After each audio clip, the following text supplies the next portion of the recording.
Hey, I'm Ossie from Three Monkeys Solderless, and welcome back to a continuation of building a guitar for Brad. We're continuing with the neck construction. Yesterday we had, glued the fingerboard on, a few other operations, rough carving the back of the neck.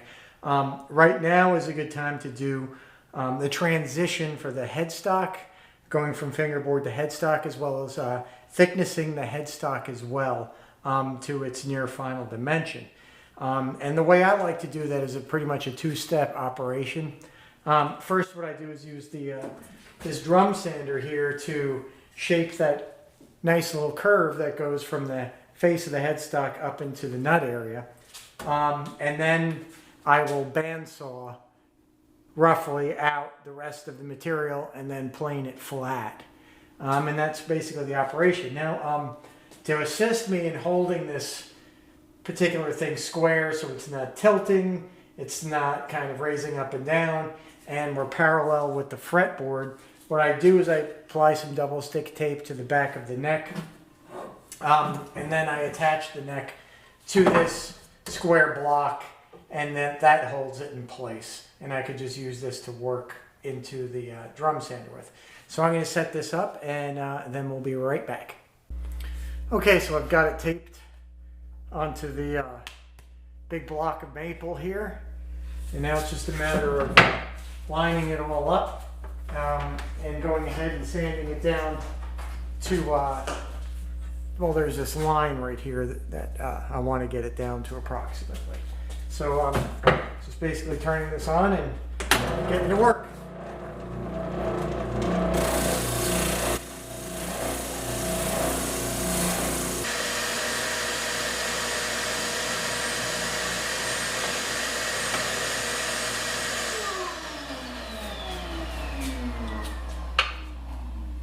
Okay, so this is basically close to what you want to end up with there. As you can see, there's a deep gully right there, which makes the transition right there. And then we're just going to go ahead and bandsaw this to thickness using this same setup to run through the bandsaw. So we'll see you over there at the bandsaw. All right, so we're over at the bandsaw. We still have the neck attached to this big block of squared up maple, and that'll assist us in keeping the whole cut, perpendicular and even. We'll try to get it close to the line that we've drawn, but we're going to do the final thicknessing on the pin router using it as kind of like a skim cutter. So what we're going to do right now is just try to get as close to the line as we can and hopefully not make too many mistakes. So let's get going.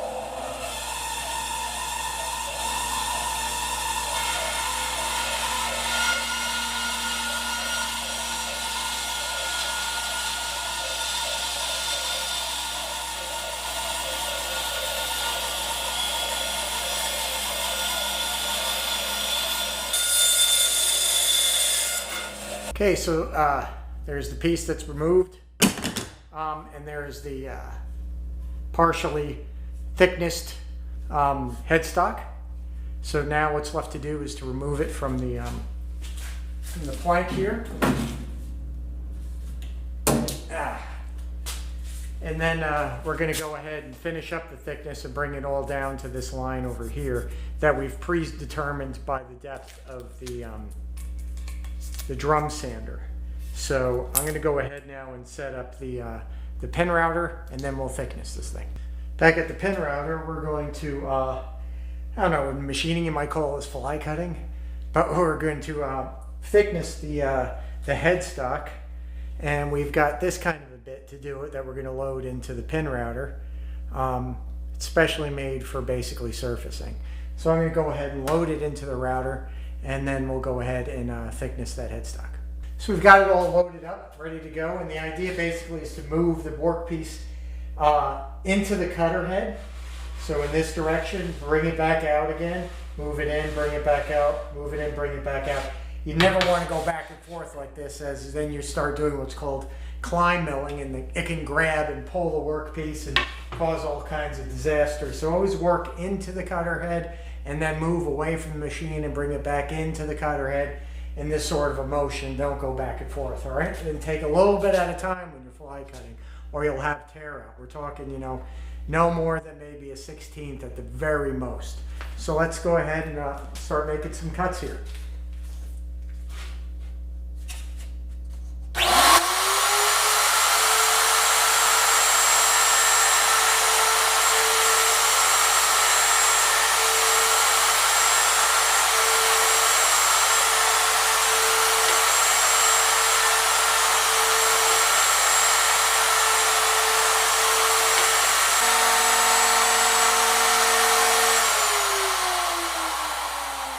So we thicknessed it.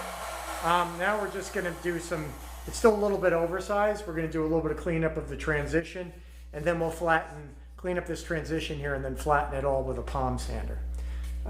So I'm going to set that all up. All right, so what we're going to do now is we're going to clean up the headstock and get it down to close to what we want. Thicknessing, we're looking pretty good. We've got a little bit of a line here we want to remove, and we'll use our little drum loaded with some sandpaper here to take care of that. And this is all handwork. Machines can only do so much. I suppose, you know, even CNC machines, when things come off of those, they still require some handwork to really get them right. Machines are good, but they can't do what people can do. So there's always going to be handwork involved. So I'm going to start with the transition area. And I'm just going to take my piece here, and I'm just going to kind of work in this area. Okay, so a bunch of sanding, maybe about 5 minutes worth. I was able to give ourselves a nice smooth transition here. And now we can go ahead and use the palm sander loaded with some 120 to sort of blend it into the rest of the headstock and take out some of the router marks from when we were thicknessing it. So I'm going to go ahead and put on the old dust mask and fire away.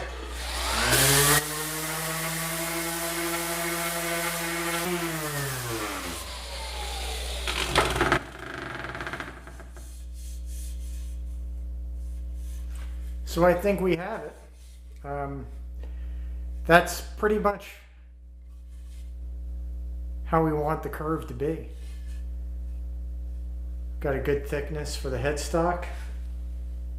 Now it's really just a question of finishing it up, doing the reshaping on the back of the neck, cleaning up the sides, putting in the fret dots, position markers, the frets, fretting it, and finishing it.